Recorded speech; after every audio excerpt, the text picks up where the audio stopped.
Cauliflower Man here. I am bringing you a Helix guide for Alani in the game Battleborn. Alani is one of the most versatile healers in this game. She's kind of a flanker and a healer.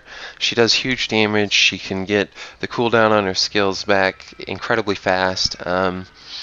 So let's just get started and look at her basic information page. On the left side it says she's a healer and a controller and she's complex. I don't know what it means by saying she's a controller.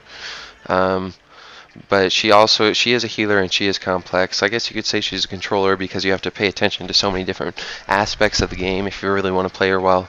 And then on the right side, let's look at her basic skills. Her passive is just that when she attacks enemies, Alani shoots out these water balls. I think they're called torrents. Yeah, it looks like they're called torrents. But anyways, the torrents she shoots out gain her what are called stacks of osmosis, and it's in the center of the screen. You'll see 3 white balls, and these balls will fill up blue. It's filling up with water, and each time one ball fills up, it'll increase the amount of healing you can do with your left trigger with your wellspring. So at a full 3 stacks will heal over 600 at level 1.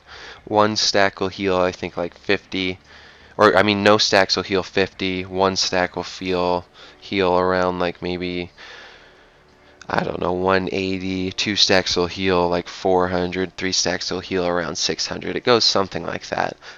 So when you're playing Alani, you always want to make sure it's actually best to only heal when you do a full 3 stacks. That's the most efficient way to do it. You don't really want to heal unless you have at least 2, and the easiest way to build your osmosis stacks is to shoot at enemy minions or AI. It's hard to hit enemy Battleborn because actual characters move in very random movements, while the enemy minions and the sentries and all the AI, they're either motionless or they're very easy to predict, so they're the easiest things to build osmosis stacks on. Below osmosis, like I said, her torrent is just her primary attack. It's the right trigger. When you get hits with it, you increase your osmosis, and that's what you want to do to get a lot of healing. So the wellspring is her secondary attack, I guess you could call it. It's actually her healing. You aim it at somebody. When you press L, you'll heal them. And like I said before, if you have your osmosis built up, if you have 0 stacks, it'll be about 50. 1 stack, it'll be about 150. 2 stacks, it'll be about 350. 3 stacks, it'll be about 600. That's at level 1. So you want to generally build up your stacks first and then heal people in large amounts. Under the wellspring is her Riptide. This shoots a wave out. The wave increases the speed of your allies. It does a little bit of damage, and then it also pushes enemies. Once you hit level 4, you'll be able to give it damage over time, so it'll actually do a lot of damage to enemy minions and even enemy Battleborn. But the main thing to remember that a lot of people forget is it hastens allies, so you want to use it like right as the game starts, just to give your teammates a speed boost. Or if you have someone weak, you use it. You use your Riptide and it'll push the enemy away, and it'll make your ally faster. So if they're trying to run away from an enemy, it's real good to use and save your person, or save your ally. Below that is the geyser. The geyser is what you usually will put the healing on. The reason being, it's an instant heal that will heal all your minions and all your Battleborn around it, and it's very easy to get 10 allies healed with 1 geyser, whereas if you put the healing on your Riptide, you won't get the full healing on 10 allies. There's no way, so you can't even compare the amount of healing you get done. The geyser also knocks enemies into the air, and it's basically a stun that shoots them in the air for 1 second. It's very good to hit people up with, but the healing on the geyser is the main advantage of it. So you, generally speaking, only want to stun enemies if you're also healing your allies. You don't really use the geyser offensively all that much.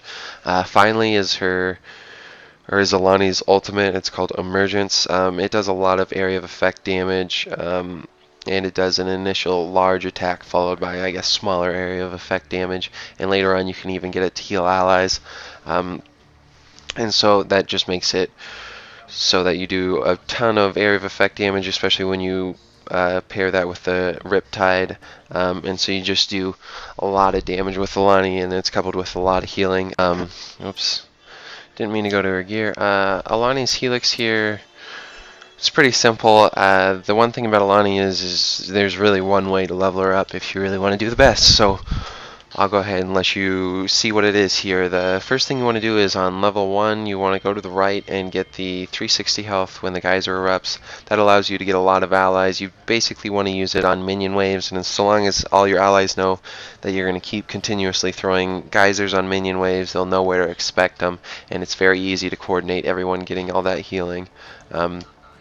So that's what you want to do for level 1. Level 2, this one I honestly don't know.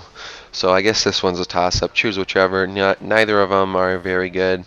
I usually go to the right. I guess just because a lot of people will focus the person in the geyser, and you do 15 damage to nearby targets. So if there's multiple people in the geyser, they'll all take damage that enemy or that their allies are receiving while they're in it. Level 3, you always want to use the center mutation if you have it to get plus 30% movement speed. You really want to level up Alani to get this plus 30% movement speed. It's vital to her character. It makes her flank so well. It makes it impossible for enemies to run away. You don't even have to sprint, and when they're sprinting, you'll be able to keep up with them, and you'll be able to attack them the whole time. Level 4, this one you want to always use the center mutation as well. The slow isn't bad if you don't have the center mutation, and I guess the ride the wave isn't terrible if you don't have the center mutation either, just to get out of there.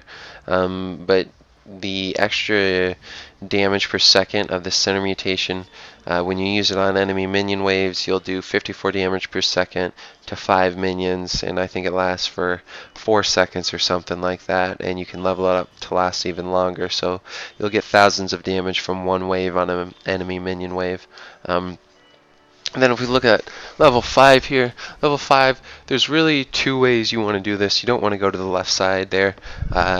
The center is very good just because if you are playing with another healer, you'll almost always be at 3 stacks and just be using your stacks as like a saving mechanism. When somebody's about to die, you use your 3 stacks and bam, they're at 3/4 to full health. So if you use the center mutation, that gives you extra healing. However, going to the right and giving extra damage reduction is always good, and there's no negative for it. So that's always good too. I generally try and stick to the right, but the center mutation can be good, especially if you have a lot of support already. Now if you look at level 6, this one you can use both, but generally speaking, if you have the healing on the geyser, you're using the geyser more defensively, more on your allies, so it's a lot easier just to use your Riptide, and just when you walk through your Riptide, you get the osmosis, especially because later on you'll get a 3-second increase in duration on your Riptide, and so you can almost get a full stack just by standing in your Riptide, and you just have to walk forward after you press Riptide and stand in the water, and you'll get osmosis stacks.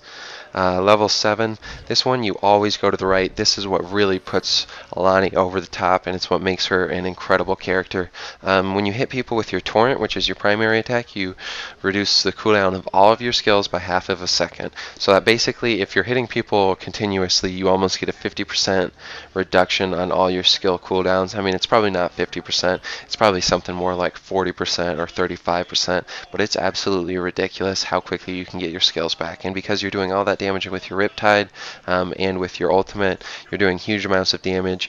You get your geyser back that quickly, and so you're just doing huge damage, you're doing huge healing, and Alani becomes an insane character. Now if you look at level 8, I always go to the right on this one just because I don't like changing the eruption time on the left. That could be good, but changing the eruption time makes it harder for you to hit, so I go to the right, just increase the area of effect radius, and that seems to make it a lot, well, it doesn't seem to, it makes it a lot easier to hit allies with it, and it also makes it a lot easier to hit enemies and bubble these enemies up so that you can stun them and attack them and do a lot of damage. Now for level 9 here, level 9, this is where you get the increased duration on the Riptide, and this is a very high level, so you'll see once I get to the gear I use for Alani is all about making her level up quickly, because once you hit, it's basically once you hit level 7 and get that half-second cooldown back, then that's when she really takes off. But once you hit level 9, this increased 3-second duration makes it so that you get full stacks just after using your Riptide by standing in the pools of water, and then it also does a huge amount more damage on enemy minion waves and on enemy players, so you just become, you know, incredible in terms of your total utility for the team. You can attack, you can defend, you can do anything. Then finally level 10. Usually on level 10 I'll go to the right and use extra healing. Why? Because when you throw this down on enemy minion waves, not only will you help to wipe the enemy minion wave, you'll heal all of your minions 150 a second, so you'll be able to kill the enemy minion waves before your minions take any damage. And then because you have the cooldown with each torrent you hit, you'll be able to ultimate basically every minion wave that comes through. And then once you hit level 10 with Alani, if you really know what you're doing, it's kind of hard to lose. Obviously you need a team, but level 10 Alani on her own can hold her own very well. Now if I go and look at my gear here, the first thing I use with her, and like I said, this build is all about making her level up as quickly as possible. Alani doesn't have many weaknesses other than that she doesn't have a huge amount of health, so someone with a very powerful ultimate or a long string of stuns can really do damage to Alani. So I put some health on her, but this first one, like I said, this is for shards, so it's a max rolled 0 cost shard generator. The negative is reload speed, and Alani doesn't reload, so that doesn't matter, and I get 2.1 bonus shards per second, so I get to just turn that on right at the start of the match without having to pay for it, which is always great. Then my next one, this is like my, I have this type of extra health on a lot of my characters. This one has negative shield recharge rate because Alani doesn't have a shield, so it lowers the cost significantly. But it's plus 280 health and then plus 210 max health after surviving for 180 seconds. So with Alani I do a lot of healing. I survive for a long time, so I like to use this one. And so as long as I've been alive for a long time, I'm running at plus 490 health, which is quite a bit. And then finally I use something that lowers the buildable cost. This allows me to buy a bunch of stuff, and when coupled with a shard generator, I buy so many things that eventually I'll run out of shards and I just can buy all the time, and that gives me a lot of experience boost that lets me level up faster than enemy characters and lets me get to level 7, so I get that cooldown on the torrents, and then to level 10, so I'm just a massive beast. But like I said, with Alani, the best way to play her is usually to try and level up quicker than your enemy teammates, and then I just throw on the extra health. You could potentially use something else, like a health regen or even skill damage, who knows. It just kind of depends on your playstyle. But I always like running my characters with a little bit more health, that way I don't have to worry so much about staying alive.